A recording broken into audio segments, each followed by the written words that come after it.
Saudara, salah satu permainan yang dulu sering dimainkan oleh anak-anak, khususnya untuk berburu, kini sudah semakin dikenal luas oleh masyarakat, dan ini menjadi salah satu olahraga favorit dan masuk dalam kategori olahraga tradisional.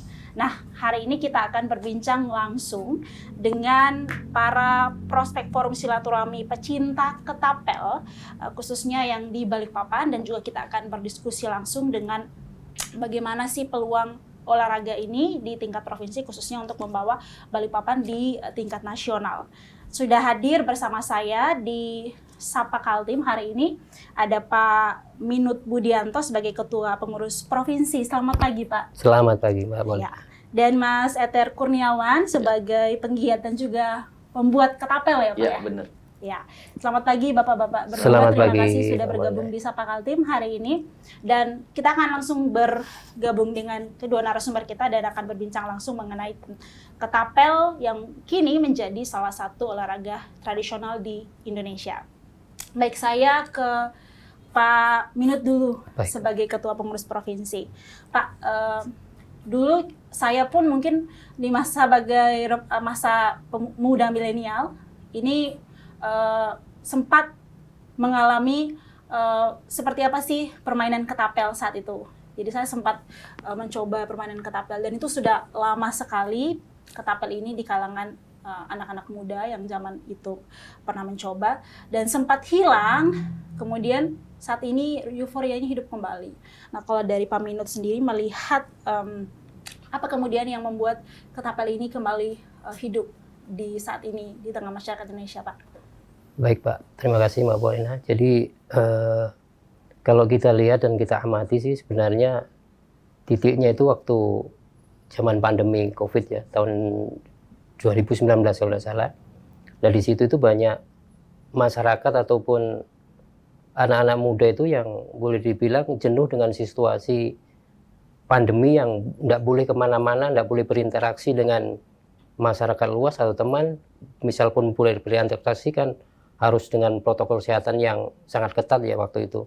Jadi di situ itu akhirnya mereka mencari, termasuk saya sendiri, apa sih yang bisa saya lakukan untuk mengisi waktu, untuk kita itu tidak merasa jenuh. Akhirnya timbullah ingat permainan masa kecil yaitu ketapel. Terus ketapel ini fleksibelnya bisa dimainkan di mana aja, tidak perlu kita banyak teman, tidak perlu di luar rumah, bahkan di dalam rumah pun kita bisa menggunakan permainan ini. Terus seiring bertambahnya waktu, perkembangannya, fungsi atau peralihan ketapel itu sudah beda lagi dengan zaman-zaman dahulu. Kalau zaman dulu kan untuk membunuh binatang, untuk berburu.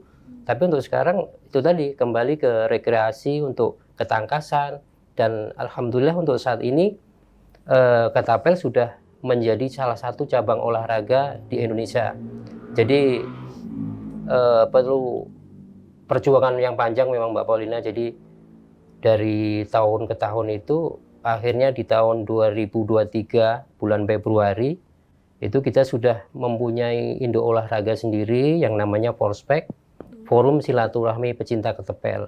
Yang asalnya memang dari penggiat-penggiat itu tahun 2023 kemarin. Ya, titik baliknya di tahun 2023. Jadi setelah itu kita sudah punya wadah sendiri dari tingkat pusat, tingkat provinsi, bahkan tingkat kota itu sudah punya induk namanya Prospek itu. Jadi kita sudah terkoordinir. Jadi jenjang untuk kedepannya pun sudah jelas. Ditambah di bulan Juni kemarin kita pun sudah bisa mengikuti Pornas di Bandung. Dan alhamdulillah untuk penggiat Kaltim kita bertiga, satunya tidak hadir ya hari ini, jadi sempat membawa medali perak dan medali perunggu. Tingkat nasional. Tingkat nasional. Itu membawa nama kota Balikpapan. Membawa kota provinsi, Kalimantan Timur. Oh, oke. Jadi kita langsung di bawah ya. Jadi Forspek itu kalau boleh saya bilang, jadi kita berada di bawah naungan Kormi. Kormi itu Komite Olahraga Masyarakat Indonesia. Kalau olahraga prestasi seperti sepak bola, bulu tangkis itu di bawah KONI. Tetapi kalau kita sebagai olahraga tradisional ini di bawahnya naungannya Kormi. Jadi kita langsung di bawah Kormi nasional. Jadi kalau provinsi membawai kabupaten dan kota seperti itu. Kalau dilihat, kalau menurut Pak Minut nih, apa kemudian yang membuat ketapel ini saat ini bisa masuk dalam kategori olahraga tradisional, Pak? Yang pertama, dari segi peralatan itu sangat murah sekali. Oh, oke. Jadi ibaratnya kita cuman perlu ke kebun, ngambil batang berbentuk Y, kita kasih karet, kita kasih peluru, sudah bisa untuk kita mainkan.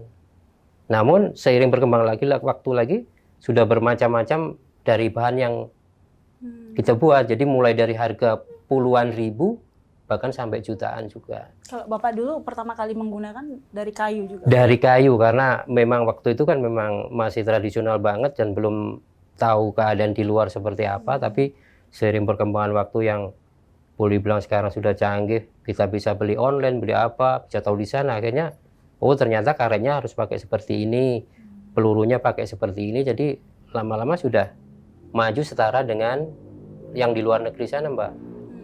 Terus Polspek ini ada wadahnya untuk internasional tuh namanya WSA. Jadi kita sudah masuk di bawah naungan WSA, World Slingshot Association, yang pusatnya di Italia. World Slingshot Association yang di Australia, Puncak. Italia. Oh, Italia. Italia. Okay. Dan Polspek menjadi salah satu anggota kehormatan untuk di WSA tersebut. Jadi kalau boleh dibilang itu segala sesuatu pun tanpa pertimbangan dari kita itu tidak bisa mengambil keputusan. Bersama dengan di Asia itu ada Malaysia, ada China, Thailand dan Vietnam. Jadi masuk Indonesia juga. Betul. Ya? Jadi perkembangan ketapel itu untuk jenjang prestasinya jangan dikhawatirkan.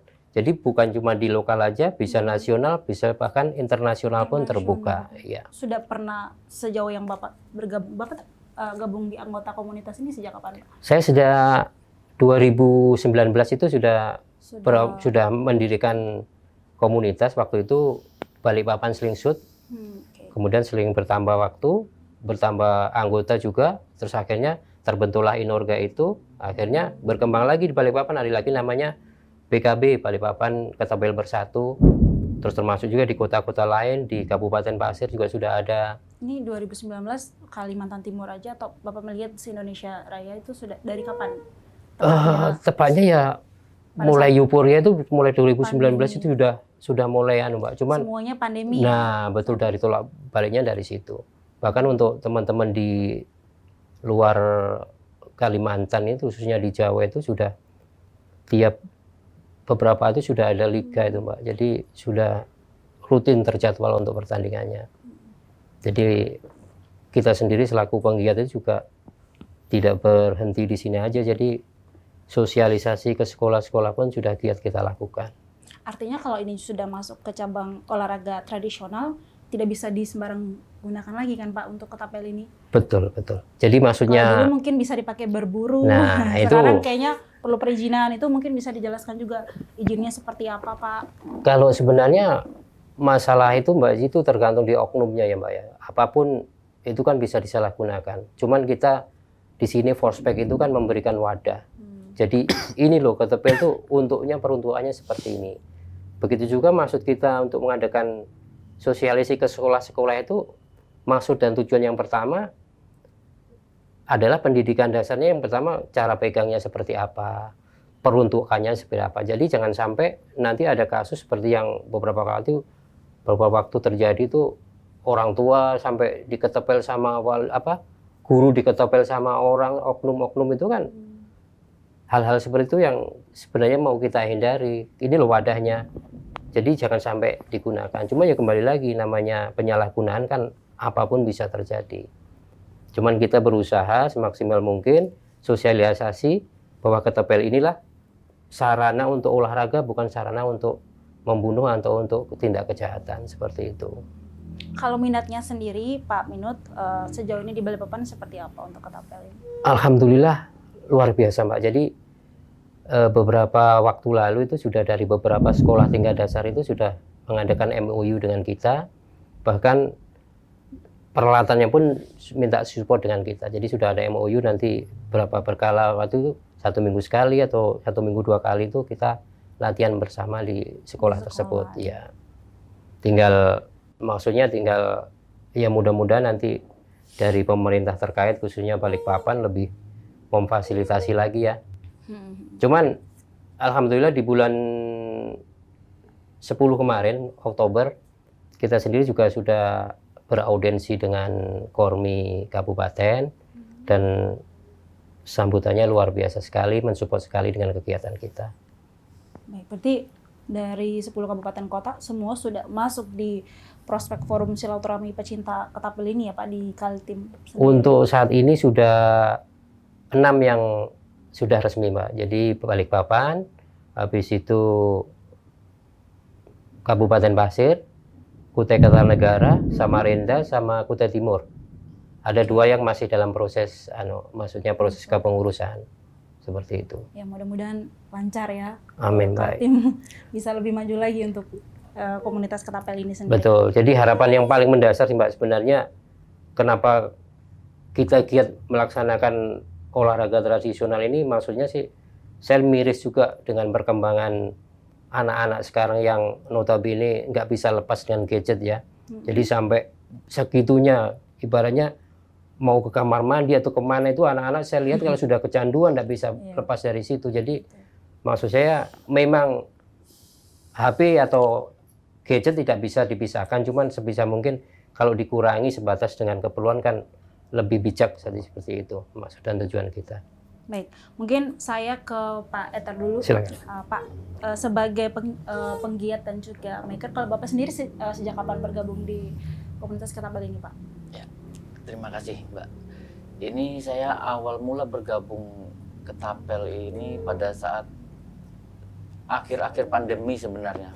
Akhir pandemi, dan pada saat itu saya surplus dari pekerjaan Mbak. Dan saya tidak ada kegiatan sama sekali. Kebetulan saya waktu itu ngelihat di YouTube tuh ada permainan ketapel. Awalnya itu kok enak gitu, ngelihat orang kok nembak sasaran kecil, kok bisa kena ya, enak banget gitu, kena terus. Akhirnya saya coba searching tuh di Balikpapan ada nggak yang jual peralatan ketapel. Akhirnya ketemulah dengan beliau ini, Pak Minut. Waktu itu Pak Minut yang menjualnya. Kebetulan Pak Minut punya stok, dia punya stok, dan saya tanya, ada yang dijual nggak Pak Minut? Main aja ke rumah, dan ternyata tetangga saya sendiri. Tinggalnya dekat situ juga. Ternyata dekat. Ya. Nah, disitulah awalnya, sekitar tahun berapa itu Pak ya? 2021 pertengahan lah. Iya, pertengahan ya, 2021. Nah itu. Nah dari situlah awal mulanya. Awal mulanya ya semacam ini, kayu-kayu gini. Tapelnya masih belum modern lah. Finishing juga belum bagus. Nah itu awal mulanya Mbak, saya kenal ketapel itu, diperkenalkan oleh Pak Minut. Dan itu masih sedikit ya Pak yang anggota kita yang. Iya, sekitar 10 orang ke 8 orang itu waktu itu. Pada saat bergabung itu Pak, kan Bapak sudah melihat di tadi YouTube ya, kemudian tertarik untuk akhirnya bergabung dengan komunitasnya.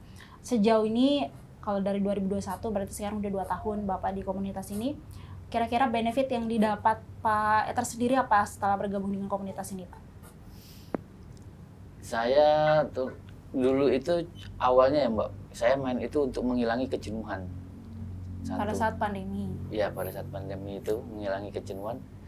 Dan terus awalnya cuma kejenuhan dan akhirnya saya pengen berprestasi.